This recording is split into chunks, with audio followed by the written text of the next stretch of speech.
All right, everybody. Looks like it's about that time. We will go ahead and get started. I just want to say thank you to all who joined. Thanks for joining us today. Introductions go. My name is Will Moore. I'm part of the Life Sciences product team at Macmillan Learning here.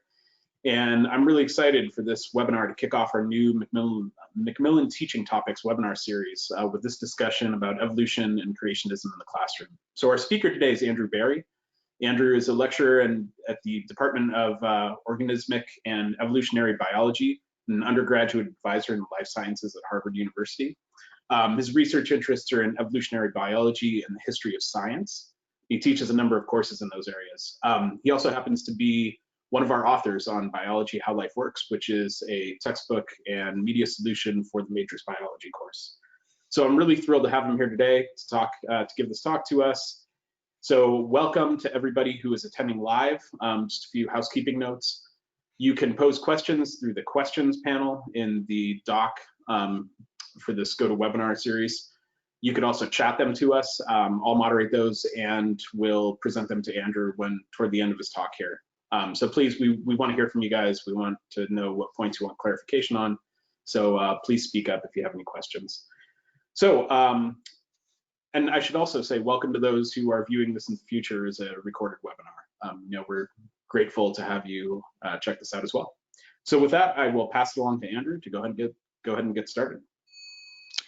Thanks very much, Will. And likewise, same from me. Nice to see, well, nice not to see everyone out there, but thank you for spending part of Thursday afternoon, or as Will said, sort of quixotically, sometime in the future if you're watching the recorded version of this.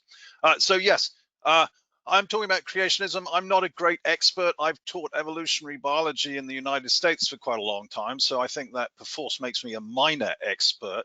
And I'm just going to share some of the approaches. Well, actually, there's sort of one major approach that I take to try and deal with what I call dichotomyism, which is the either God or science paradigm. This is what creates problems for our students, is the notion that by buying Darwin, I'm throwing out the entirety of my spiritual or religious convictions.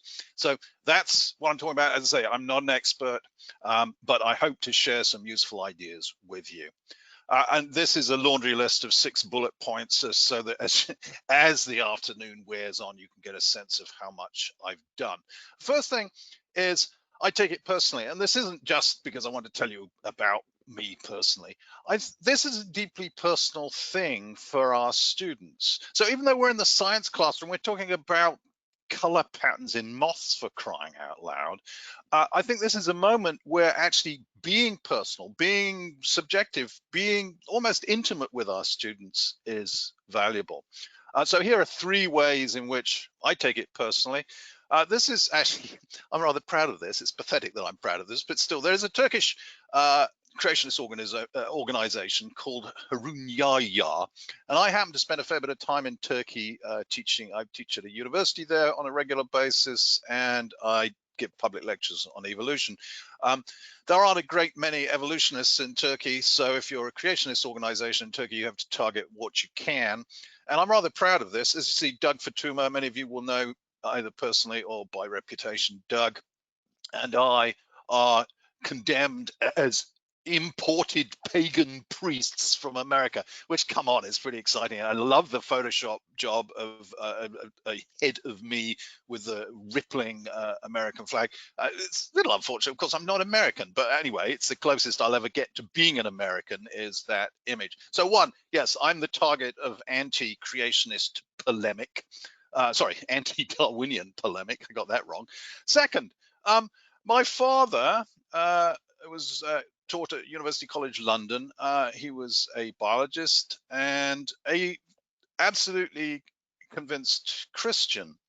And he actually became quite active in this area, not because he wanted to, I think, but because he had too many conversations with his friends who weren't interested in joining him in church because, quote, doing so would mean giving up evolution. And this was absurd to my father. He was a completely doctrinaire scientist, and he saw no conflict where they saw conflict. And it's this issue that I've already mentioned, dichotomyism, that he's railing against in this book. And by the way, great title, Dad. Adam and the Ape. It's a great title for a book on the topic. But the dichotomyism is the mutual exclusivity, if you like, of evolution, of science and religion. No, they're perfectly compatible. They can be accommodated, is my father's book length argument. The third personal piece, and I'm sorry about this huge chunk of text, it's just taken from the essay I wrote for this book on the topic of creationism in the classroom, is one that I suspect resonates with a lot of you out there. You're a science teacher. I'm a science teacher. I'm standing up in some miserable, why a science lecture theatre is always worse than everyone else's lecture theatres. Never mind, let's go there. I'm giving a lecture on, yes, the wing colours of moths or whatever it is. And there's some poor kid who comes from the Bible Belt or wherever who is having a existential crisis somewhere in the middle back of the lecture theatre, because I'm just trotting out some sort of obvious scientific facts, but that kid has never encountered those facts before because they were raised in the Bible Belt and their science high school teacher carefully avoided the issue. And so what's happening is suddenly their entire worldview is crumbling, because suddenly they realize they can't trust what they were told before. And look, I'm a scientist. I'm just trying to explain some science. I'm not equipped, if you like, even really to deal with this. But that's the issue here. We're scientists. We have these, and it's this particular topic, evolution. This doesn't happen to physicists or geologists or cell biologists or molecular biologists. It's those of us who are teaching evolution that have to deal with this. And I don't want to deal with it, but it's a fact of life. And as I finish this little segment, the lecture drones on, more detail on the action of natural selection on the wing color of moths, as a young man in the middle of the audience weeps. So it's that young man I'm going to focus on, in a sense, as to try and convince him that no, Darwin, evolution, we are not trying desperately to drag you from your convictions, drag you away from your church, drag you away from your mosque or whatever it is. No, there are perfectly legitimate ways in which you can have both, be a doctrinaire scientist by Darwin and remain a convinced and spiritually embedded Christian. So that's the personal piece. And I'm now going to tell you something you already know, which is just to put this in context with some numbers. I'm a Brit, so this is all slightly exotic to me coming to the US. This is the league table by nation of creationism. This was published in Science sometime in 2006, as you can see. And the question that people have been asked is, have human beings as we know them developed from earlier species of animals? And blue is yes. In other words, you're a Darwinian. Red is no, you're a creationist. Beige, and I think it's appropriate, this beige is pathetic, right? It's the, I hadn't thought that, interesting. I don't know. It's no opinion. This is largely, it's a reasonable sample size, about 1,000 per nation. And it's largely European nations. Japan has snuck in there. And that's one way of controlling for the fact you're basically dealing with fairly developed nations here. Turkey, especially in 2006, and as I say, I speak from fairly extensive experience, frankly shouldn't be in this table. I mean, most of the people who probably were confronted with this had never heard the name Darwin. So obviously, the reason I'm showing this is the second from bottom category or place, and that is perhaps better seen here. This is taking the same data and plotting it by, so on the y-axis you've got the same proportion of people on board with Darwin, and the x-axis is the GDP per capita. So and as you can see, there's a positive correlation, which is sort of what you'd expect. The more wealthy a country is, the better educated it is, and therefore the more embrace of basic scientific truths. Except, and it is remarkable, and obviously I'm not qualified to talk about it, but it is truly remarkable what is happening has happened for a long time. It's very stable. About 40% of Americans are absolutely opposed to Darwin's ideas. They are creationists. So, and it surprised me. I teach at fancy highfalutin Harvard University, and only some minuscule percentage of kids who apply get in, et cetera, et cetera. It's an elite institution, capital E, capital I, and yet every year in my classes, I repeat the conversations I'm about to share with you. So even at a place like Harvard, that 40% is quite thoroughly represented. So let's get to the core of things. This is what I call dichotomyism. Sorry for the horrible term, but it sort of summarizes the idea, which is that it's the God or science piece. And if I'm a student who's sensitive to these things, I'm getting it from both sides. And I'm sorry to put poor old Richard Dawkins in there as a sort of symbol of atheism and of that end of the spectrum, so to speak. But I mean, I don't think he would object too much. He's of the view that if you're going to church or temple or mosque or whatever every week or whenever it is, you're wasting your brain. There's no point. You should become an atheist, reject God. God's a fiction. God is a delusion. And embrace science. Science is verifiable. Science is actual. Science is material. So that's what you should be doing. And at the other end of the spectrum, as you know, whether it's your imam, your rabbi, or your preacher, it's the same dichotomy. It's the same mutual exclusivity, which is that if you start buying Darwinian ideas, you're sliding down a slippery slope of materialism to atheism, and then eventually to that wide track, the well-paved road to hell. I mean, that's it, right? It's either or. Either you take the Bible, the Quran, or whatever your holy book is, as the God-given, as the Allah-given truth, or you go to hell, mincing down that broad pathway with a bearded Victorian Brit, right?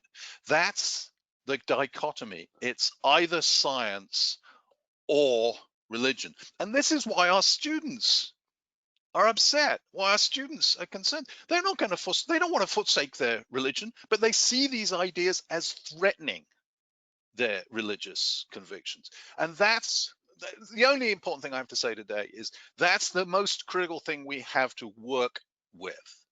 We have to eliminate that threat. We have to push back against this dichotomy, against this either or paradigm, and reassure our students that it is not either or, it can be and. And there are various ways to do this, and I'm sure you probably have your own favorite ways to do it. I tend to, and this is maybe because I happen to be part of an institution where Stephen Jay Gould taught for a long time.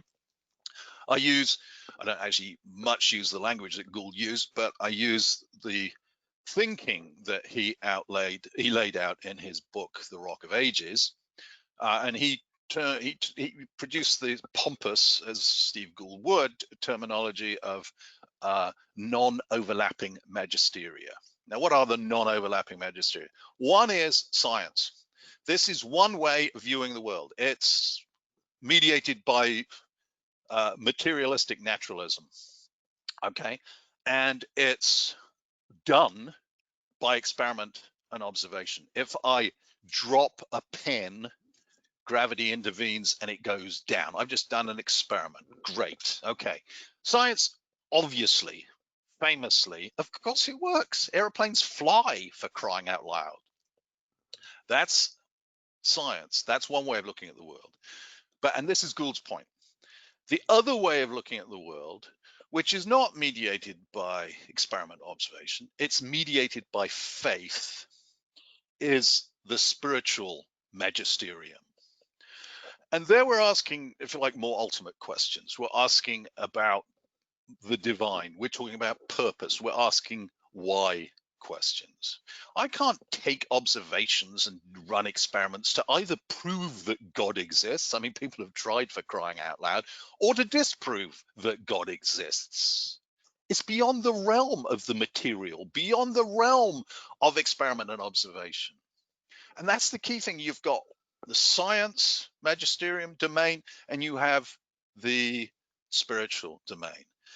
And as Gould says, they are non-overlapping and can sit comfortably within a single human being, both of them. Okay. The problems arise, of course, when the inhabitants of one domain, one magisterium, reach out and make statements that pertain to the other domain. So, you know, if I'm an atheist and I tell my religious friends that God is dead, I'm making a statement. I'm not basing that. It's not a scientific statement. I'm making effectively a spiritual statement to my spiritual colleagues, and vice versa. If I am a preacher, if I'm Pat Robertson, which I'm not, and reach out to my agnostic or atheistic colleagues and tell them that Darwin's wrong and that God created the planet in 6 days and then at a rest, and this is how he did it, and it was in 4004 BC or whatever variety of the story I choose to embrace. Again, now I'm reaching out of the spiritual domain and making statements about the material domain. So they're non-overlapping and should remain non-overlapping. And the key thing, I think this is, I can't emphasize how important this is. And I say this not just because it's from my experience, it's from talking to students who've thought this through. A key feature of this, that this, some people call accommodationism, holding both views simultaneously, is that it doesn't mean that either has to be compromised.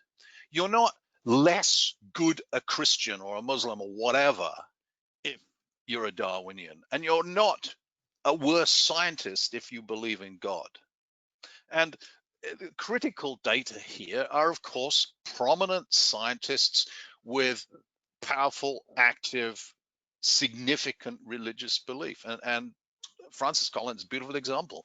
That, in some sense, the genius behind the Human Genome Project, the boss of NIH, arguably the most important and influential scientist alive today, and no question, a brilliant scientist. He's done lots of beautiful genetics, and yet he, as you probably know, is a absolutely convinced evangelical Christian, and he's written books about it. So a scientist presents evidence for belief. And this isn't, it's not presenting some sort of watered down compromise. These are two separate magisteria. And once a student is comfortable with the fact that here's a superstar scientist who's also a superstar religionist, for want of a better term, then it's okay. Then it becomes intellectually coherent. It becomes morally honest to hold those 2 points of view, to keep those non-overlapping magisteria within the one person. And then I hope the threat to your own faith dissipates. So that's the kernel of what I have to say. I also want to address a couple of familiar things, and I'm sure, again, you've encountered these things in your own classrooms. And this is just my approach, and I'm only putting these here because you might find these useful, to some familiar pushbacks. I mean, let's face it, there are some fairly tired arguments that get rehearsed by creationists, and it's sometimes useful. I have some fairly glib pushbacks, and here they go. This you've all heard, and this is the current incumbent, hopefully not for very much longer, of the vice presidency of the United States. And this is, I won't drag you through the video, but he's giving a speech here in the House claiming that evolution is, quote, just a theory. Yeah, it is just a theory. But what we have here, and as I say, I'm sure you know this, but it's worth repeating, is that theory is a problematic word, and it has two very different uses, frankly. Its use in science is very different from its use in popular parlance. Why do I say that? Well, in science, we mean we got a theory of universal gravitation. It's a pretty comprehensive, pretty robust, a pretty well validated set of ideas. It's not sort of out there, some whack job theory, which is what it tends to mean in public discourse. So here's my, and I've called it a tendentious speculation. So this is my personal adaptation of this. My theory is that JFK was assassinated by Marilyn Monroe, his spurned lover. And I claim my theory is based on the fact I've scrutinized this photograph very carefully, and look who's lurking behind that big early 60s car. Well, you get the point. This is crap. Not to put too fine a point on it, that yes, indeed, it might be my theory, but this theory has no relation in terms of what the import of the word theory to the theory of gravitation or the theory of evolution by natural selection. Second one, evolution is unscientific because it's unfalsifiable. Now that sounds kind of grand, doesn't it? Oh God, we've gone into Popper territory and everything else. Actually, no, evolution is perfectly falsifiable. And it just happens we haven't managed to do so yet. This is a super simple example. Here's the geological column. If we find a human type skeleton near the top, we're fine. If we find a human type skeleton somewhere down there in the Ordovician or Cambrian, then we got real problems. We've basically falsified the theory, right? It's actually surprisingly simple to falsify things. So yeah, no, it's good science. Then I always find this amazing that creationists complain about a lack of intermediate forms, when in fact the fossil record is chock-a-block with intermediate forms. And this is obviously a famous relatively recent example of Tiktaalik, the fisher pod, the walking fish. And the reason I like this is it's again a sort of essay in how science is done. Even though evolution, yes, is a historical science, we're trying to reconstruct aspects of the past, you can still be smart and predictive about it. So we had a time frame for when this occurred, and so we went and looked for lacustrine and shallow sea margins from the right time period with the appropriate sedimentology, and lo and behold, there it is, Tiktaalik. But we've got tons of these things. As you know, dinosaurs, fluffy dinosaurs, feathered dinosaurs, and eventually you've got birds. Even us, that great transition from our common ancestor with the chimpanzees to us, about 7 million years total. And about halfway down, you've got a beautiful specimen, Australopithecus of Lucy. Lucy can't get more bloody intermediate than Lucy. She's got a chimpanzee-sized brain, but she's as bipedal as you or me. Truly remarkable. So I'm forced to ask the question, and actually I got this from Richard Dawkins. Why do they keep banging on about transitions when there's so many bloody transitions? And he actually explained, and this is actually kind of interesting. So for a creationist, an intermediate form is a halfway form. So look, hippos are the closest living relatives of cetaceans. So what does that mean? Well, in sort of the creationist worldview, it means that this is what we should be looking for. And we don't find that, okay? So intermediate forms do not imply halfway forms. Of course, yes, they're related to each other. Yes, the common ancestor of modern whales and modern hippos had various traits in common with both, but it certainly was not some weird halfway hippo whale. And the same, of course, applies to us and our immediate ancestors. And this is another favorite trope that I hear quite a lot. If we're descended from monkeys, how come monkeys still exist? Well, and so that the notion is that if we're descended from chimpanzees in particular, chimpanzees should have all have converted themselves into humans, so there shouldn't be any chimpanzees left. So complete failure to understand the ancestor-descendant process. Here's a common ancestor, here's us, here's them.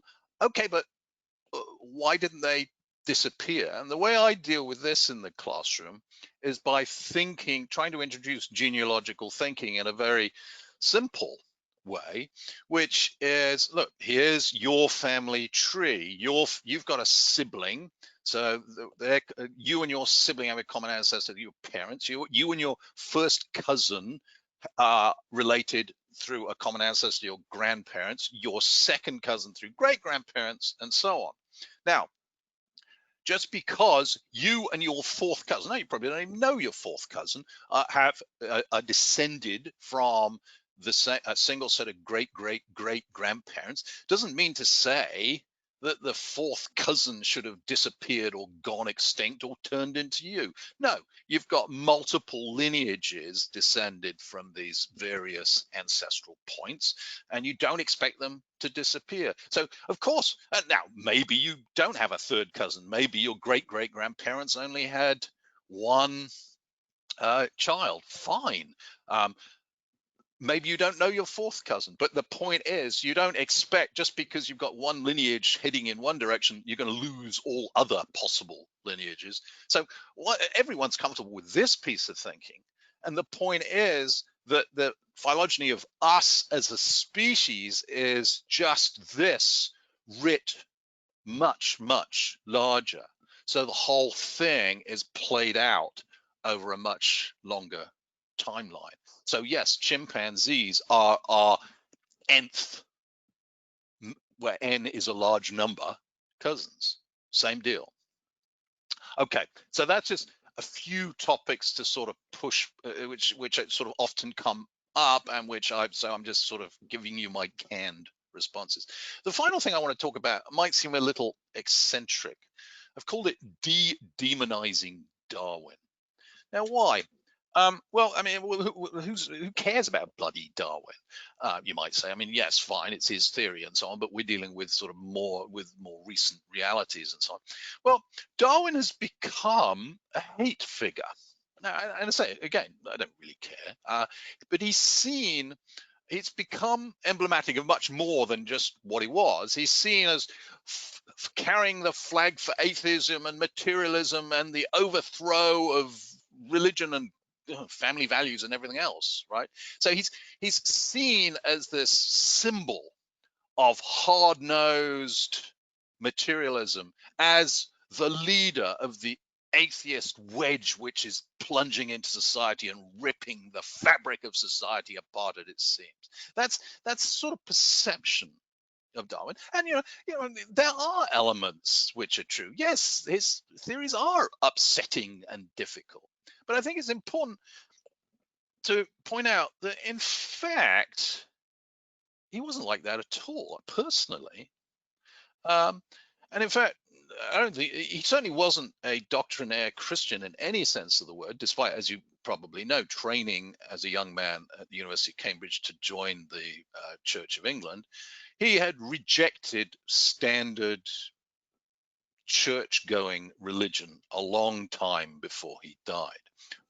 And I've talked to all the great Darwin scholars. Janet Brown is a case in point about this. Janet doesn't think he was an atheist when he died. Yeah, he certainly didn't have a standard religious belief, but he wasn't an atheist. And so I think it's actually, I'd like to see Darwin sort of brought back from the pinnacle of atheisthood.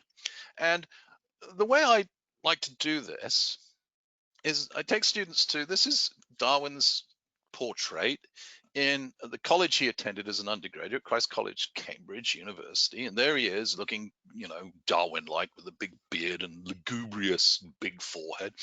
And his portrait is sitting next to another prominent historical figure from Christ College, who's William Paley. Now, that's probably a familiar name. He was the person who gave us, in exquisite prose, the idea of the divine watchmaker, the divine designer. William Paley said there are two ways to understand God. One is in his word, and the other is in his works. And his works is the natural world. Go out, study the natural world, and that will give you insight into the divine. Now, so arguably these two people are about as opposed as possible. Darwin found brute force and mechanism in nature. Paley was looking for evidence of the divine. But I think it's actually appropriate that their portraits are sitting next to each other. Why? Because Darwin was not the frantic, tub-beating atheist of law. And I think this is very beautifully enshrined in a letter he wrote to Asa Gray. Asa Gray was actually at my university at Harvard. He was a botanist, and he was arguably Darwin's greatest supporter and proponent in the US. He was an important figure in the history of botany, great scientist, and also a committed, believing Christian. And he had real problems, personal problems, with sort of dealing with the import of Darwin's ideas. And there are these beautiful letters where Gray is trying to reconcile his Christian's beliefs with the beliefs that he's promulgating Darwin's new ideas. And Darwin is trying to help him through. And this is from a letter in 1860, so that's just the year after The Origin of Species, that Darwin writes to Asa Gray. I am inclined to look at everything as resulting from designed laws, with the details, whether good or bad, left to the working out of what we may call chance. Not that this notion at all satisfies me. I feel most deeply that the whole subject is too profound for the human intellect. A dog might as well speculate on the mind of Newton. I think that's a beautiful, humble statement. He's a scientist. He's certainly not a doctrinaire believer, but he's not willing to be so hubristic, so arrogant as to make assumptions about the science, sweeping all else aside. So that is all I have to say. Thank you very much for listening. This is scheduled for another 13 minutes. So I am here to answer any and all questions that you have. So please, as Will said at the beginning, use the actual question function in the sidebar or dock for GoToMeeting, or the chat function, and Will is going to be doing some moderating.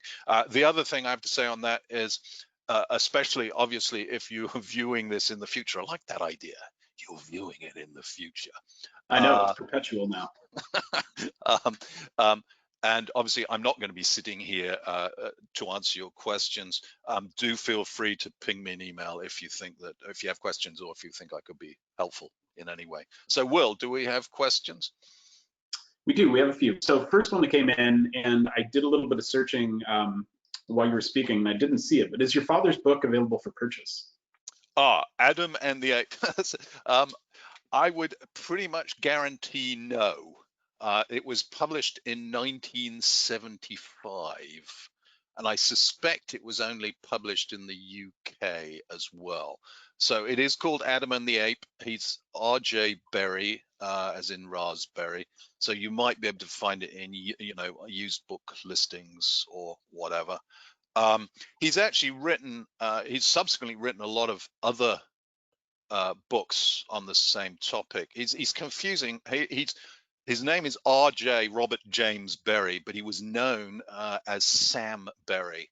So sometimes he published as R.J. Berry and sometimes as Sam Berry. But again, searching used book listings. Yeah, Darla just mentioned she found a copy on worldbooks.com, but other copies seem few and far between. So. Yes, okay.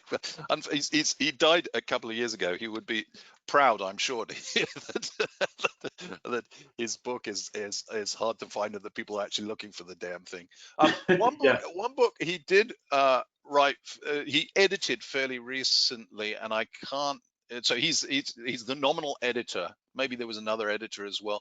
It's entitled "Real Scientists, Real Faith," And I know, for instance, and basically what it was is different scientists with religious convictions. I think they were all Christians, but I'm not sure. That's certainly my father's religion. Wrote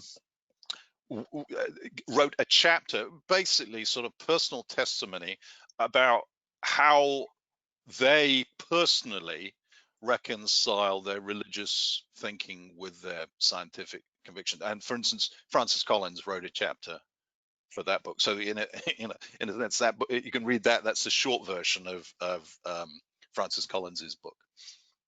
Okay. So a couple other that came in. Oop, now they're popping in quickly. So when do you address this topic in the course? Right at the beginning, when you feel students are struggling? And I guess I would expand upon that by asking which courses in the curriculum do you think this comes up in most? Like by the time they get beyond intro bio into genetics and such, do you think most students have come to grips with this, or is it something that continues to be an issue? So yeah, there are multiple questions there. One thing is as soon as possible is the short answer to when I bring it up, because I do think it's the transition from a fairly sheltered intellectual, scientific, academic, spiritual environment of home and high school to college that is the most traumatic time, right? So the sooner and if you walk into the classroom and you're told this is what you should be thinking and God is dead and so on and so forth, that's extremely traumatic. So I want to talk to, I think this message should be got out to students as soon as possible. I teach, and the other thing I have to say on this is, yeah, obviously I teach an evolutionary biology course, but that tends to be an upper level course regardless, so it's kind of too late. But again, even in that course, and I probably will have a few first year students in that course, I literally talk about it in the first lecture. But I do teach a big first year genetics course, and genetics, where does genetics come from? You can't even think about genetics without having some appreciation of evolutionary processes. So my claim is that pretty much any biology you're doing is ultimately built on a Darwinian platform. So even if you're teaching molecular biology and gap junctions and God knows what else, I would still say this is something that is put out front and early at in that introductory lecture at the beginning of the semester. And I'm surprised actually in the student evaluations of courses, you know, and it's the usual stuff. Can't Dr. Berry change his accent or whatever? But it's amazing how often, probably that it's the single, you know, given the fact, you know, I give a 5-minute pitch, kind of similar to what I just told you guys, in the very first lecture of the semester, and you're filling out those evaluations literally 3 months later, and a lot of water has passed under the bridge. A lot of students refer to that and are appreciative. So, and as I say, I think the critical thing is just to put it out there and to create an awareness that you are aware that this is a struggle for people. That's great. So I'd love to see this. We actually have some questions in here from non-biology teachers. So you said, I would like to know Professor Sperry's opinion on Teilhard de Chardin's book, The Ascent of Man. I've used it to meld spirituality and scientific concepts to my students. I'm a physics teacher. I read Teilhard de Chardin a long time ago, so I am not going to give you an informed and responsible answer. I personally find he's, I would say, a bad example of the kind of thinker to introduce. Let me qualify that. Certainly, my sense of some of his thinking, which is frankly mystical. He seems to me to be someone, I mean, he was a Jesuit, right? So he's nicely embedded in the spiritual magisterium, but he's making some pretty strong statements. He has this weird theory of the noosphere, of the sort of intrinsic connectedness of all of living beings and so on and so forth, that are pretty explicitly material statements. So, as I say, this is an uninformed response to that question, and he wrote an enormous amount, and I can't claim to have read very much of it, and what I did read was a long time ago. But I do remember thinking, when I read it. Sorry. All right. Another question. I'm a Christian and a biologist, and I teach in the Bible Belt, so I've taken this topic on as a personal mission in a sense to help students work through the mixed messages they're getting. With that being said, how do you recommend we get the same message to other faculty who are not so open to both ideas being complementary to each other? That's a really good question, and it's difficult to know. Obviously, it's going to depend on aspects, institutional aspects. So we, for example, quite frequently have faculty give seminars on their research work, and occasionally we have that will, insofar as it's part of our mission, we will concentrate on pedagogical issues, for example. So I don't see any reason why a general discussion of pedagogy, and let's face it, we're doing that a lot because everyone is having to scramble and relearn and reconfigure a whole set of tools, all their classes from before, in order to cope with hybrid or with entirely online environments and so on. This is a pedagogical issue. It's not something, it's not really that much more arcane than dealing with technical scientific issues, because what it's doing is preventing students from approaching learning with comfortably, and it's our job to try and make their learning as comfortable as possible. So again, obviously this might be completely inappropriate given your situation and so on. I would suggest that in some process of faculty training or whatever, this gets inserted as an agenda item. But yes, I mean, look, and this would be part of my message, and I've already kind of said it. If you're teaching biology, if you're teaching geology, if you're teaching astrophysics, if you're teaching astronomy, all these topics, if you like, converge on this problem that either I can accept a first book of Genesis version, or I can go the scientific route. And even across biology, even if molecular biology, you cannot understand the working of a cell if you don't appreciate the fact that it's a modified version of a very early cell that happened a long time ago. So I do see this as a very, very broad and very pervasive problem. It's not just a sort of niche problem for people teaching courses in evolutionary biology. And so that might be a way of making it more appealing and more interesting to your faculty colleagues. This isn't my problem, it's also your problem.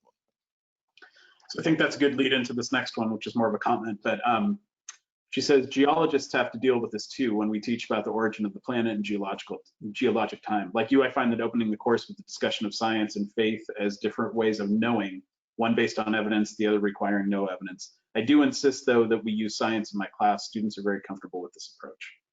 Yeah. Thank you. Beautiful comment. You've just, except you've just pulled the rug from me completely. I've just spent half an hour trying to say, 40 minutes now, trying to say what you said in 2 exquisitely crafted sentences. So yes, I'm completely with you. I'll just post that instead of the recording for this Yes, okay. on our site.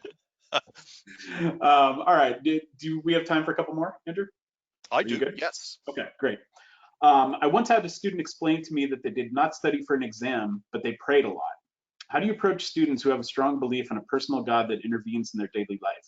A related idea is that miracles can happen and some explanation can be based on a belief in miracles instead of evidence. Well, I hate to be direct on this, but I would say that this, I would approach this theologically. What on earth makes you, student, think that God cares enough about your performance in this exam that he or she will come and bat for you? Surely it's a completely biblical truth that you hide not your talents, right? If you've got God-given talents, you go out and make the most of them. That is a perfectly clear theological mandate. So what you're actually doing is letting yourself down and ignoring the mandates of your own religion. So that's the direct theological approach. the second approach is a more practical one, which is, look, I respect that you believe in the power of prayer and the miraculous possibilities thereof, but let's think about this statistically. Wouldn't it be better to stack the bases in your favor by doing both, praying and studying for the exam? That's a win-win situation. Whereas by doing just one, you're potentially missing out on the power of the other. But yeah, no, I agree. That's a tricky one. Yeah. Can you discuss the usefulness of the term intelligent design, which is a key word once used to defend creationism? I would say it's still pretty much. I mean, so the history here is intelligent design was the flavor of creationism that became prominent mainly in the 90s, and it sort of met its. So the history of creationism in this country is very interesting. It's because of the devolved status of school boards, of school curriculum government. There's not much central control. So you have this township or this county or this state which is setting the curriculum. That means that any group of people with a particular agenda can, if they're really motivated, can dominate the school board in this area and duly pass legislation to insist that everyone studies creationism or whatever. But then that gets challenged and it trickles up through the courts and sometimes ends up at the Supreme Court. Let's hope it doesn't over the next 30 or 40 years. And then is knocked back. Always it's the same separation of science and religion, of the state and religion. Science classroom in a state school is a state undertaking, and that cannot be associated with any particular religious perspective. In other words, creationism isn't science, it's religion. And intelligent design was an attempt to get around that prohibition by proclaiming the fact that you don't need a god for intelligent design. All you can do is marvel at the complexity of nature and assume, therefore, that natural selection isn't up to the job of creating that kind of complexity. It's actually a good argument. And it was the argument that Paley adduced. In fact, Paley adduced, and people before Paley. So Paley looks, famously, his passage is walking across the heath, he finds a rock. And that rock is a rock, it's a rock, it's a rock. There's nothing designed about it.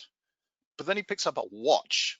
He's talking about a fob watch here with sort of intricate cogs and escapements and so on. That is designed for a particular purpose. It's built by a watchmaker to tell the time, teleology.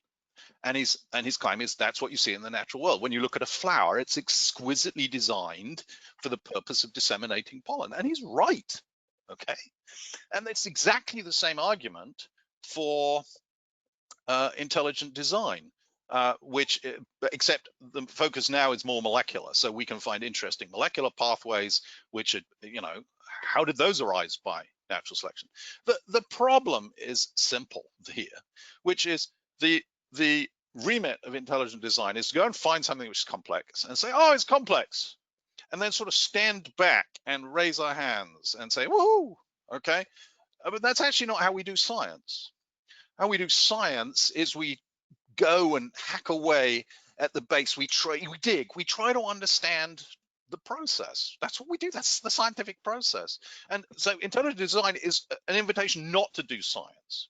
So the canonical case of intelligent design from the Victorian era, which gave Darwin a lot of sleepless nights, was the design of the eye. How can you create that extraordinarily complex thing with 979 moving parts, and you remove one of them and you've got something that doesn't work? Darwin was worried about how can you explain it? Well, we're now perfectly comfortable explaining the eye. It evolved many times and with many different pathways, and we really understand. And it turns out that there are many intermediate steps which are perfectly adaptive, and so on.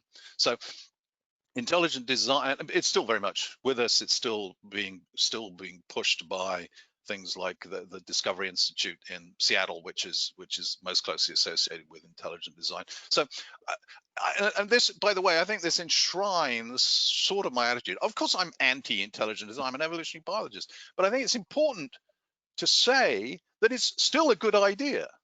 The idea that you go and look for the most complicated and Baroque and Byzantine things in nature and try to understand them. The important difference is you don't just say, oh, that's difficult to explain, I'm not going to try, I'm just going to throw up my hands and thank God for it. No, this is an invitation to do science. So in that description, I've actually shown some respect to the thinking behind intelligent design, even if I'm completely not on board with it. Sorry, that was a bit of a long one. Yeah, no problem. I think that's important. I actually personally think this next question is great too. I find that many of my colleagues in biology are uncomfortable with religious traditions and as such are ineffective in helping students embrace both magisteria. So how do we help them? So this being the scientists and not the students this time. I think that's a really good question. I do think I have a particular advantage with my both parents actually, the background that I come from, so I'm basically familiar with that. There are plenty of books out there. I mean, so the book I mentioned, it's very short, Steve Gould. It's Gould's a great writer. He's a pleasure to read. I'm not, by proffering that book to a colleague who's interested in dealing with this problem is not like saying read the bloody Bible and learn it so that you can have an appropriate conversation with these kids. No, but this gives you enough detail, enough background to have an informed and sympathetic conversation with your students. So I guess that would be my advice, is look for sort of third-party resources that would be respected by your colleagues, not seen as sort of propaganda or anything else, but which would nevertheless forearm them with the thinking with the empathy they need when they're talking to their students. So next one is, I'm a biologist teaching at the college level, and I teach in Eastern Kentucky in the Bible Belt. So I have biology majors who have been told by their parents or their churches that they can't take the evolution class because it conflicts with what they've been taught in their faith. So being able to have this conversation is dependent on the students obviously getting into the classroom in the first place. So what informal non-classroom ways have you tried having this conversation? So I've done a number of things so we have various forums for first-year students at Harvard, and they're basically community building events. So often a group of students who live in the same boarding house will have the opportunity, the Hall of Residence will have an opportunity to get together over,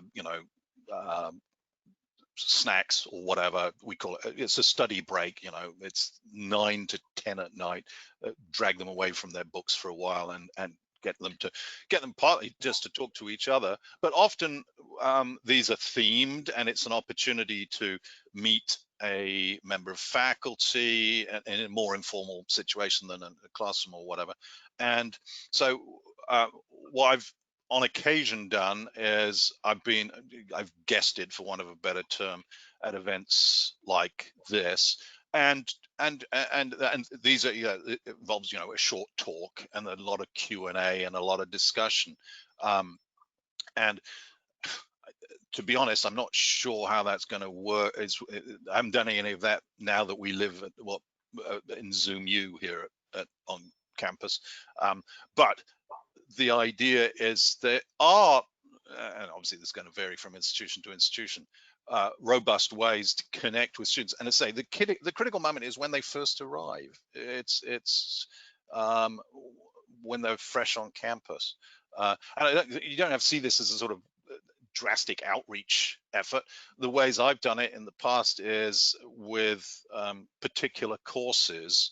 If you're in this course and you want to talk more about these things, then there's this informal sitting in a comfortable sort of common room chat with Andrew Berry. And that, I'm not saying that's the best way to deal with it, but that's certainly, I think, a fairly effective way to get the word out. And I'm always surprised, actually, that there are a number of students who do actually, for want of a better term, come out of the woodwork. And you know, I would have no a priori reason to, you know, they don't come from Eastern Kentucky, but they've got some really severe problems with this. They're very anxious about it, and so on.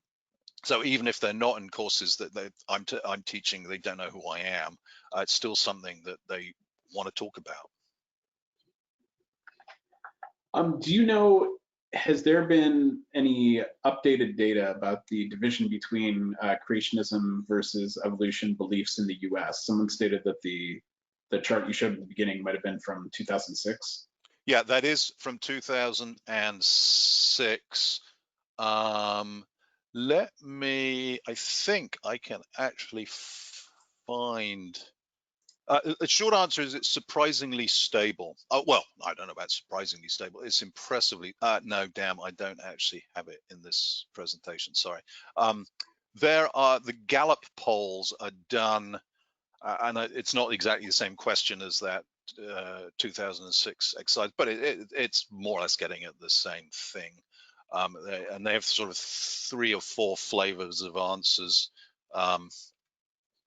You know, whether you, so you have theistic evolution, so you sort of have evolution, but with God overseeing it. You have a purely, you know, Genesis-based version. You have, and so there's a number of schemes, and they've collected data, and it's fairly, as I think, fairly consistent set of questions. So it's more or less the same survey for 50 years or something. And it's pretty damn stable. There are fluctuations, but you know, it's pretty much at 40% give or take of Americans are creationists. So yeah, sorry, I don't have it at my fingertips, but there are, if you just Google creationist, I think the Pew organization also sometimes has similar surveys, but there's, you know, with at least several decades worth of previous surveying, all of which basically tells the same story. How would you recommend approaching the lack of scientific controversy in the Teach the Controversy movement? Oh yeah, good question. So yeah, the issue here, and this is ostensibly the latest species of. So one of the great things about creationism is it evolves very fast. Every time there's a court ruling that closes down one particular avenue, they will come up with new ways in which avoid the jurisdiction, if you like, of that court ruling. So yeah, the Dover trial in 2004 was kind of put the boot into intelligent design. So now it's become a freedom of speech issue that teachers should have the freedom to teach teach the controversy, teach these ideas. And of course, look, and you've already said it in your question, there isn't a controversy. You don't find scientists who are creationists. Well, that's not strictly true. I suppose we do have we have Behe at Lehigh University, who's the sort of the modern proponent of intelligent design. But that's the first thing to say, is there is, well, as you already know, there is not a scientific controversy. So why do we think there's a controversy? I think it's actually kind of interesting. One is because of what is effectively an ingenious polemical approach on the part of creationism, which is they will take disagreements within the house of Darwin, so to speak, and say, look, the edifice is cracking, it's falling apart, it's going to collapse. So, you know, a famous example, sorry to keep bringing his name up, but Steve Gould had his irritating idea of punctuated equilibria, which was seen as a major departure from so-called phyletic gradualism, the putatively standard Darwinian point of view. And so, yeah, look, so you stand outside and you point, look, this is a theory which is in a state of collapse. No, I mean, any good science piece, there's no point in doing science if there aren't controversies, if there aren't disagreements, if there aren't points of argument. But as I say, the smart thing is to parlay that argument into more than that, into something which is a fundamental flaw to the entire enterprise. So that's the first answer to your question, is point out that, in fact, the things which are supposed to be controversial, they're controversial, but not in terms of the fundamentals of the theory. Second thing, which I think is interesting, is, and I think it's more of an American problem than elsewhere, is a responsible press. Now, that shouldn't be a problem, but if I'm a good journalist, I'm writing a piece on the Middle East, I'm going to interview settlers, Jewish settlers, and Palestinian refugees, right? I'm getting both sides of the story. Now, so if I'm a responsible journalist looking at this, and I say this is a major sociocultural phenomenon, creationism, I'm going to look at both sides of the story. The Ken Ham, who's the leader of Answers in Genesis and has created the Creation Museum and the replica Ark and so on, I'm going to have him on one side, and I'm going to have some scientist, Richard Dawkins, whoever, on the other side, or Bill Nye.